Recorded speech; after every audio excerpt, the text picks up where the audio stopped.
The Wednesday, January 3rd, 2024 meeting of the Community Police Review Commission of the City of Richmond is now called to order At 7:06. at 7:06.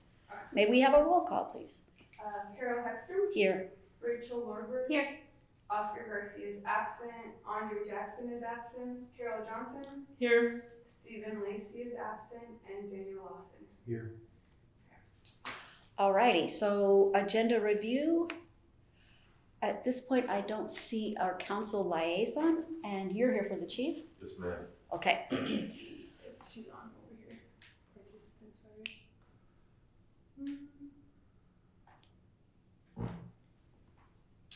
I don't see her. Ben Terrio's there, though. We'll promote him once he. Okay. Is his.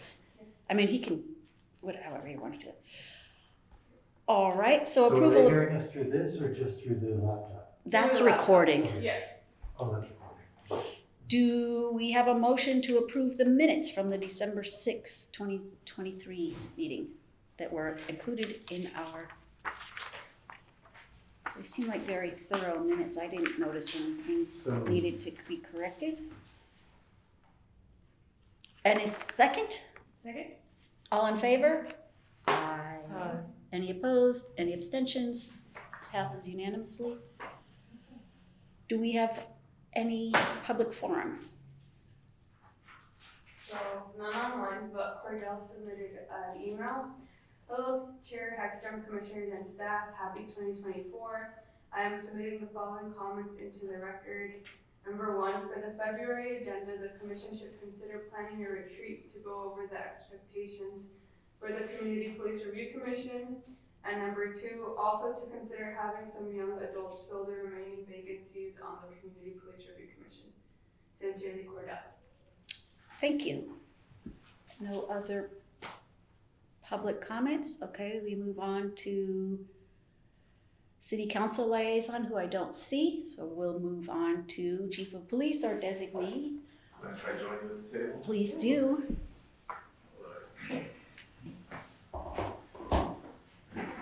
Good evening, Chair Hextrom and Commissioners.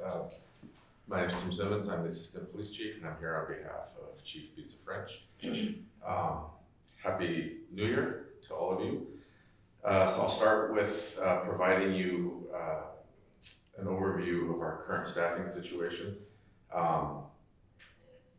December typically is a low year for hiring and recruiting, primarily because people are out the holidays and not really looking for jobs, and people on vacation and things of that nature. So last time I was here and provided you a report, the numbers are actually this exact same. We have 118 current filled sworn positions with 28 sworn vacancies. That's made up of 5 sergeants and 23 officers.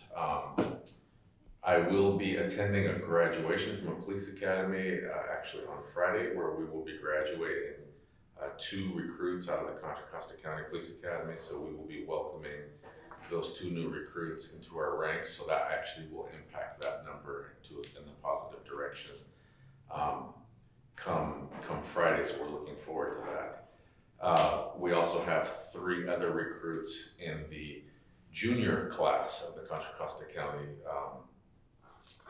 Police Academy. So they're about 3 months behind graduation. So we'll be realizing the 3 of them shortly.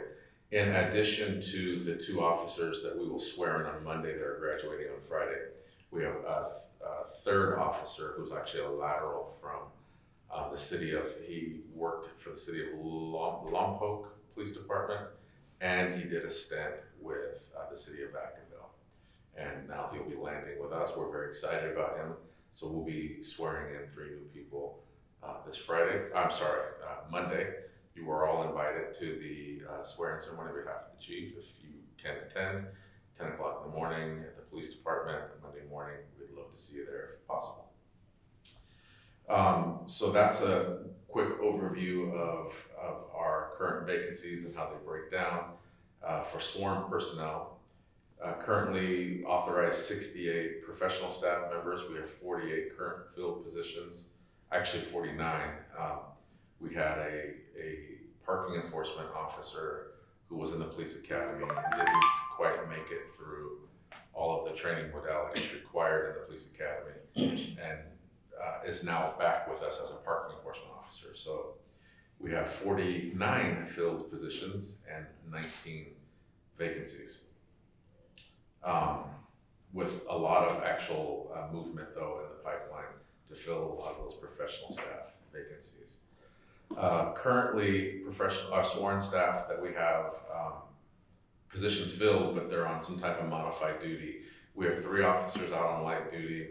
We have 4 officers out on injury leave, and then we have 2 officers out on long-term sick leave that we anticipate retiring actually medically when this process is done. It can be quite a lengthy process to get them to the finish line of retirement. Are these injuries that they got on the job? Yes. Oh, that's too bad. Yeah, one of them is in the twilight of his career. He's a lieutenant. It's like a cumulative situation. The other one, she was young and just unfortunately suffered a major injury that she is not able to recover fully to come back from and do the job the way she needs to. So that brings us to a total of 9 people that are out on some kind of modified duty. So you have to subtract those 9 out of the 118 that we have currently filled because they're part of the filled numbers, just not available to us to work in any capacity. So that is our staffing situation. We are excited and we feel like there's a bright future in 2024 with our recruiting and hiring. We are hopeful to really make some ground, especially with some of the recent council approvals that they've provided for the police department that are really, we think is going to help with retention and is going to help with recruiting. So we're excited about what 24 has in store. Use of force. So our last use of force review board there has not been a review of December yet, again, because the holiday, we did review November. In November, there were 4 reported use of force incidences. 3 of those incidences were body force, so they were control holds of some sort. 1 of them was a canine contact incident. Out of the 4 incidences of use of force, 2 of them involved extremely intoxicated individuals. So 2 out of the 4 was dealing with non-compliance and combativeness related to extreme intoxication.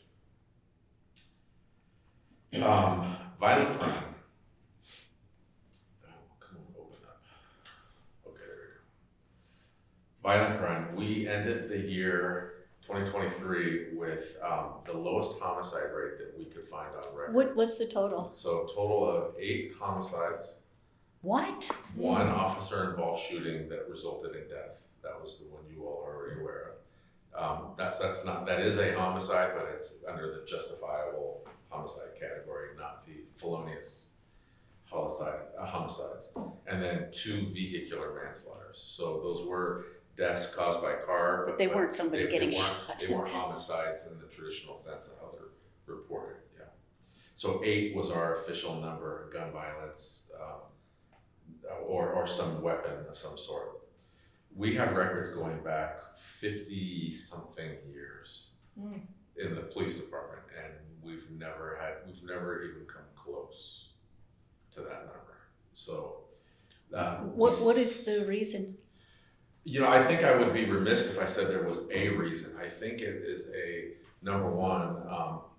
I will tell you, despite our understaffing, the batch of new officers that we've hired this last year and the year before that, and the training officers that have invested in them, and all of the work, like there has been a tremendous amount of connectivity with the community, proactive response from officers in this regard, working in tandem with the Office of Neighborhood Safety. I mean, like the whole system working together to really, from relationships, stakeholders, community members, businesses, the officers out there. We stood up an intelligence unit, even though we didn't have the resources for a full-time unit. These were officers that stepped up and said they wanted to take on that role as a collateral, meaning they're not getting paid any extra for it, but they see the need for the overall public safety picture and the violent crime reduction, that they still wanted to engage in that capacity with stakeholders in the community that help them target individuals that are engaging in violent crime specifically. And so that whole methodology, we didn't lose it. We had to reimagine it, so to speak. And to their credit, man, the officers stepped up and weren't getting paid specialty pay and weren't allowed to have full-time assignments in that regard, but it didn't deter them from wanting to still serve the community in that capacity. And I think that is to be acknowledged. But it's a lot of things coming together at the right time, for the right purposes, working as it should be working. So, I don't think it's like one thing. Yeah. We had a total, you should have got your ShotSpotter report. Please Yes. tell me you all did. Yeah, okay, great. Okay, so if you look at your ShotSpotter report, which I keep having a hard time opening, come on. I wanted to highlight the number of incidences. Gun.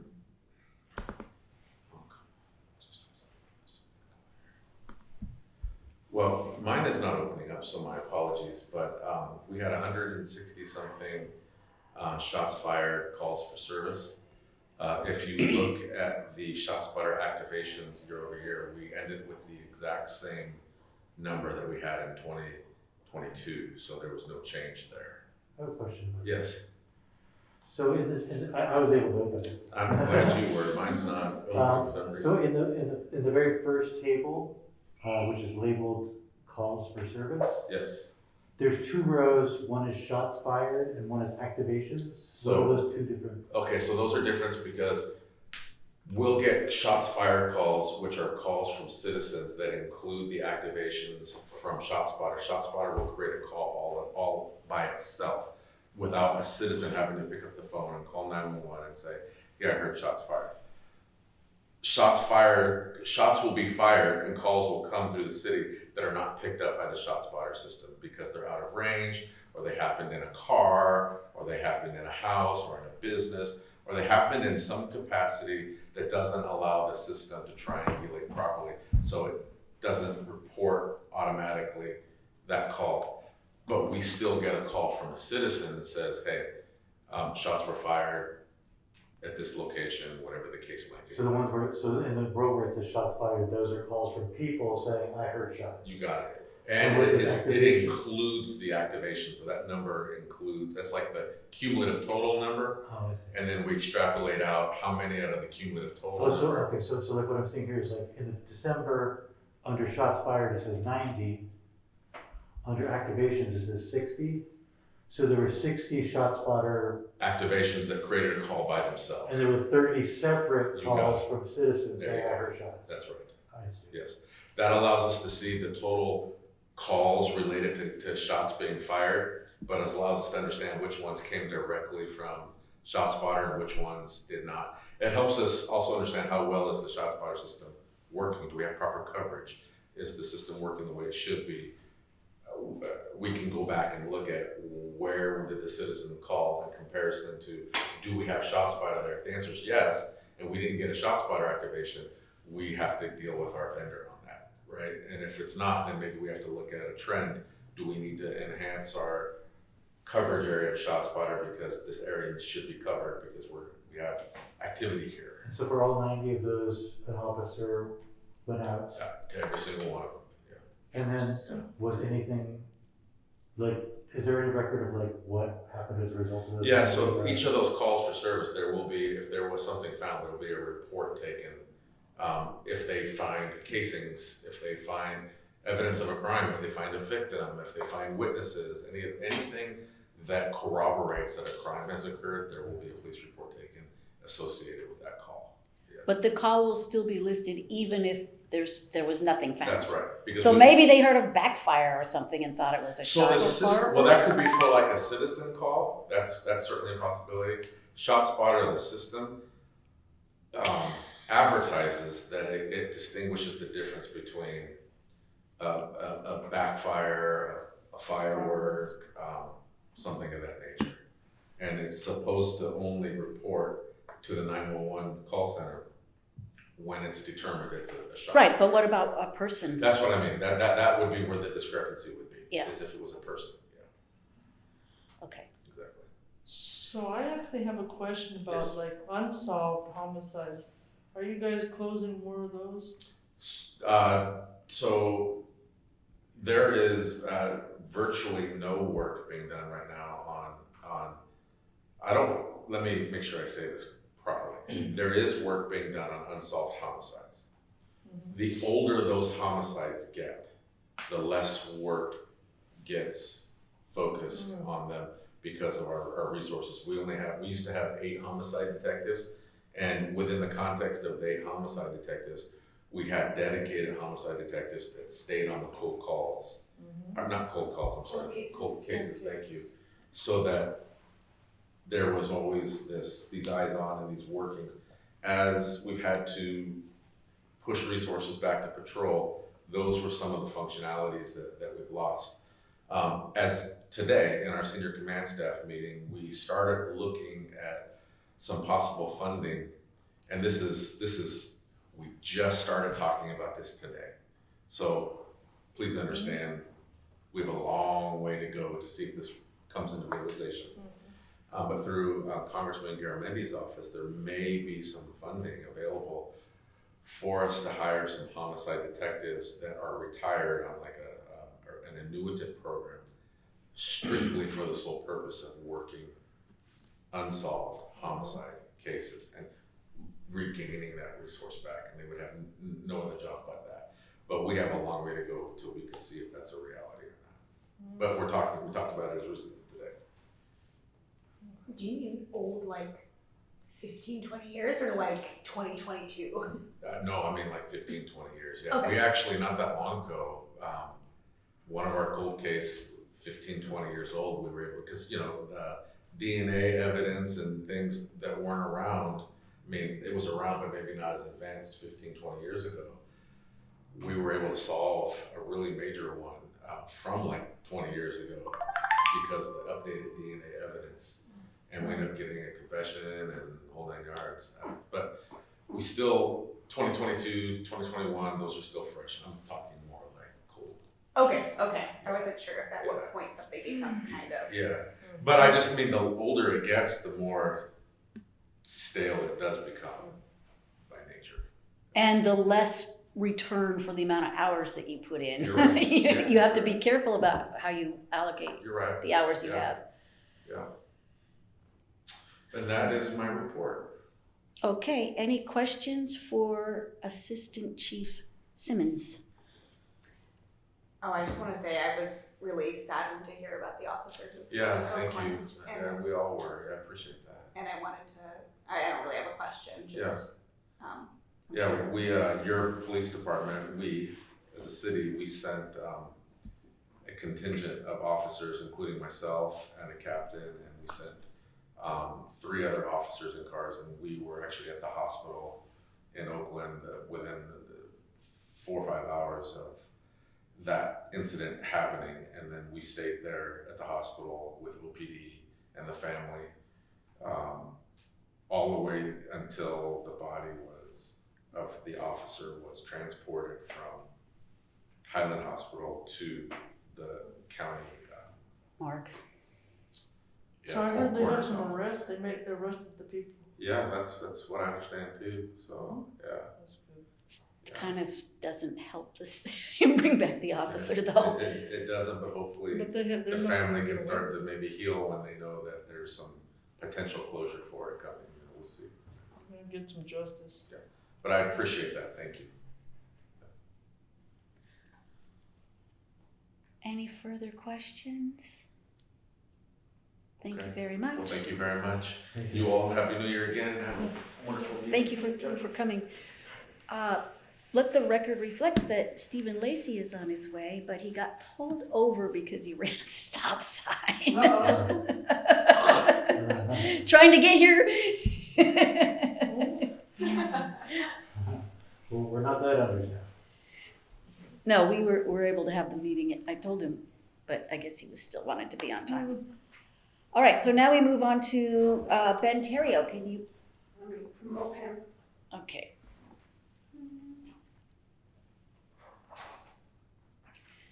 That's the worst when you're late and then you get pulled over. Stop signs are just ridiculous, right? There's no cars anywhere in sight and you just sort of coast on through. Well, there was one car there was a cop car somewhere around. There was a cop car and they got him, I guess. All right, Mr. Terrio, Officer Terrio, Sergeant Terrio. Oh, it's all the same. You are up. Thank you, Chair, and good to see everyone, the Commissioner. Happy New Year. Just gonna go over a couple things that the RPOA participated in for the month of December. Obviously, there was December is a big month for, charity and giving away, making sure people are taken care of. Participated in there's a 23rd Street Merchants and different businesses had a toy giveaway on December 9th. We had some participants in that, put $1,000 into that, so for folks that could come through there. We also had our Richmond Police Fire Toy Program, which we donate several $1,000s to, that served over 500 families. We do that every year with the firefighters. Very successful, as it usually is. About 500 families got toys, some got bikes, someone got some food and chicken and folks that needed meals. And that does done from a sign-up process that occurs in November, and then those folks come along on a Saturday, on the I think it was 16th or 17th. Then we also had big participation in Shop with a Cop that's done through Richmond PAL, and we had good help from both Target and Walmart, even though Walmart's not very union friendly. They still do have help for that, so I'll give them props for the assistance there. But a lot of good smiling faces on folks. We also give several $1,000s to that event as well. But then just a lot of good holiday giveaways and ensuring that folks are taken care of. And while it's very busy for us during that time of year to raise money and to put that back out to the community, I'm always very happy about the end result because in our opinion, there's plenty to go around for folks, and no one should go without somewhat decent a Christmas or a Hanukkah, whatever holiday that they roll with, and that I think is what the holiday season's all about.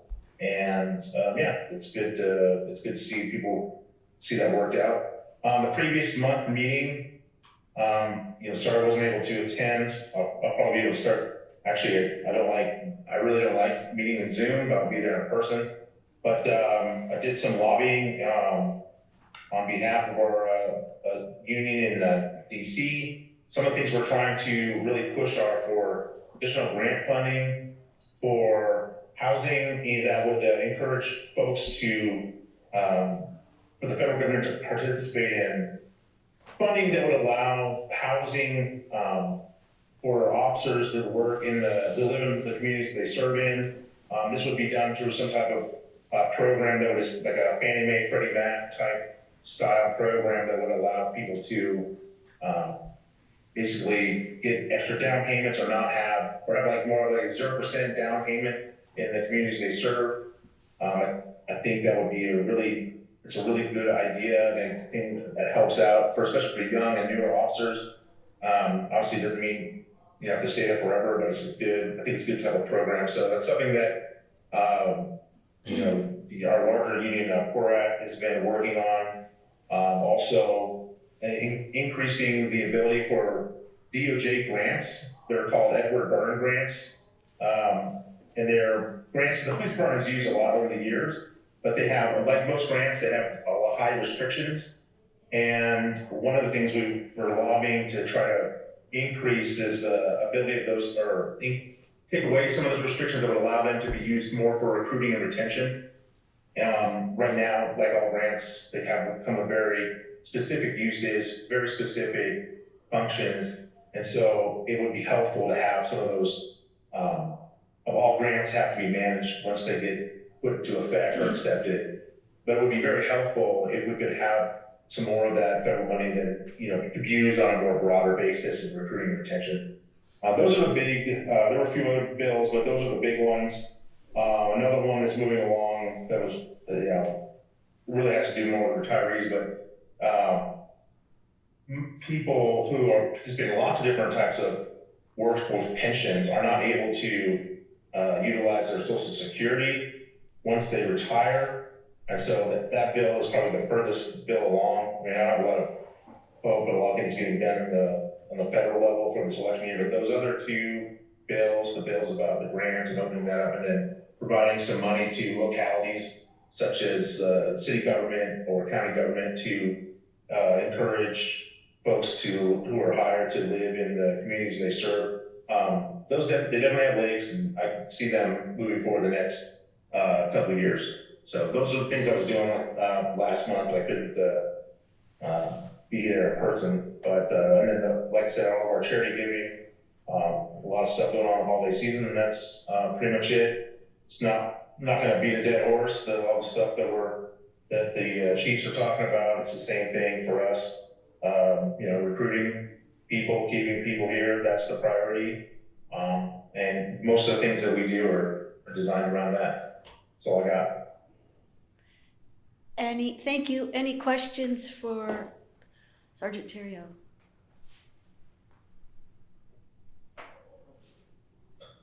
All right, you guys have a good night. Thank you. Thank you. Okay, so we do not have the Police Managers Association, or do we? No? Is that a member of the public there this morning? Or is that us? Oh. There's a second person there? Mary Montgomery? Is that us? No, I think it's a member of the public. Okay. Okay, moving on to report by our investigative and appeals officer, Jerry Threet. Good evening, Happy New Year. There currently are 7 investigations pending with the commission that have not been completed to the point of determination, including a recent complaint that was filed in December. During closed session this evening, you have 2 of those complaint investigations before you to consider. One of them will be a decision about jurisdiction. So that may continue on after tonight, or it may be over tonight. The other is the Gutsalenko death in custody this evening. So the third complaint is from 2022 and remains on hold due to an active murder investigation. The fourth complaint alleges both excessive force and discrimination. The fifth complaint alleges excessive force through a dog bite. The sixth alleges excessive force and discrimination. And the last complaint is the officer involved shooting from earlier in the summer of 2023. Of those remaining investigations, I've asked for access to all relevant records in both the 2023 officer involved shooting and the 2023 complaint from Mr. Alcantara that alleges unnecessary force and discrimination. I had not yet received a response to those requests until this evening. I just this evening received the records for the complaint from Mr. Alcantara, so I can get started on that investigation. It's still unclear whether I'll get additional records for the McDonald officer involved shooting, as that's under investigation, I understand, still with the district attorney's office. So this last month, given the lack of access to records I needed to complete investigations, I used my time to begin reviewing the pending complaint regarding RPD's policy on missing persons and also the department's data on use of force. Those have been 2 things on the back burner for me. I reviewed the complaint that RPD's policy on missing persons is not consistent with the requirements of state law, but I looked at the current policy and have not found that to be the case at this point. So I've reached out to the complainant and have scheduled a call with her to get her input on which aspects of the policy she considers deficient. So I'll do a further review of that and likely report back to you at the next meeting on that particular complaint. I also briefly reviewed the RPD use of force data dashboards that have been up for a little while, and the recent report by Police Strategies LLC about that data. I would encourage the commissioners to take a look at those same records. From my review so far, it appears that the information offered by the dashboard is somewhat limited, but still useful and may raise some questions that commissioners may wish to explore with the department. I'm going to continue my review and may be able to report back next month more fully, depending on how the investigation goes with the complaint, the records I just got for. The main limitation on the dashboard, in my view, is that it does not allow the user to analyze uses of force according to demographic data, such as race, ethnicity, sex, gender, and compare those types of the data by those demographics. So that concludes my report, but I'm happy to respond to any questions or concerns. Do we have any questions, Dan? Yeah, I was just wondering, the two cases you were just discussing, the things you looked into, the missing persons policy and the use of force data dashboard, were those as a result of citizen complaints Yeah. So the complaint about the missing persons policy came in, I think it was about 6 weeks ago. It could be a little bit longer, but I think it was about 6 weeks ago. And it alleged both that the department's policy on missing persons was deficient, was not best practice, and didn't comply with state law, and that the department did not comply with its existing policy. So the commission does not have jurisdiction over a complaint that an officer's actions don't comply with the missing persons policy, but you do have jurisdiction to make recommendations for changes to policies. So I'm looking at that policy aspect to see if there's some way that policy is deficient and if there's some way it could be improved. The other issue was the use of force review. I'm not sure how long ago it was, but under a different chair, the commission had directed that I take a look at the data that the department has on use of force for over a period of time and do an analysis of that data. The department was already having an analysis done by a group called Police Strategies LLC and putting up a dashboard. So through negotiations, eventually the commission agreed that I could take a look at that data dashboard and see if there was some analysis that could be done from that. And that's what I just started taking a look at last month. Okay, thank you. Any other questions for Jerry? Okay. We move on. We don't have any old business or new business. So reports from commissioner, staff, and ride-alongs, and I would like to have the two people that went to the NACO meeting, but not this meeting because we have a big case to discuss. So maybe next meeting we'll put it on as an agenda item for you guys to talk about. Okay. So do we have any reports from commissioners? Oh, any staff report? No. Okay, then we move on into the executive session. So I'm not sure how we're going to do that. I will switch out the computer. Let me just log in. So Pam and Jerry, I will see you on the other one. And then I will take out this computer, leave you guys with my computer. Okay.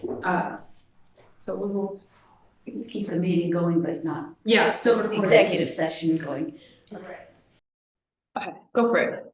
All right, thank you. So the commission met in closed session with respect to the 2 items listed on the agenda. With respect to the complaint made by Simpson, the commission voted unanimously to accept the report. And the commission also voted unanimously to accept the complaint based on excusable neglect and to move forward with further investigation of the complaint. With respect to the second complaint, with respect to Butsalenko, the commission voted unanimously to accept the report. With respect to the charge that failed to use de-escalation tactics in violation of the de-escalation policy, the commission voted 4-1 to sustain that charge. With respect to the other 2 officers in failure to use de-escalation in violation of de-escalation policy, the commission voted unanimously to exonerate those 2 officers. With respect to the excessive use of force, the commission voted on 4-1 that all 3 officers, with respect to excessive use of force, their findings were not sustained. There were additional recommendations by the commission, one of them being with respect to, the inquiry on further requesting and further inquiry on the policy of when to use the threat of force. We did not vote on that. Oh, okay. There was just, okay, got it. And then with respect to the reliance on certain sedatives in crisis responses, the commission voted 4-1 to make a recommendation that the RPD conduct a comprehensive review of incidents that involve the use of sedatives and the role of RPD officers in the decision to administer such drugs. And that the other recommendation was that RPD should consider training its officers on the appropriateness of such injections in crisis situations and to set out clear rules to guide officers' actions during such incidents.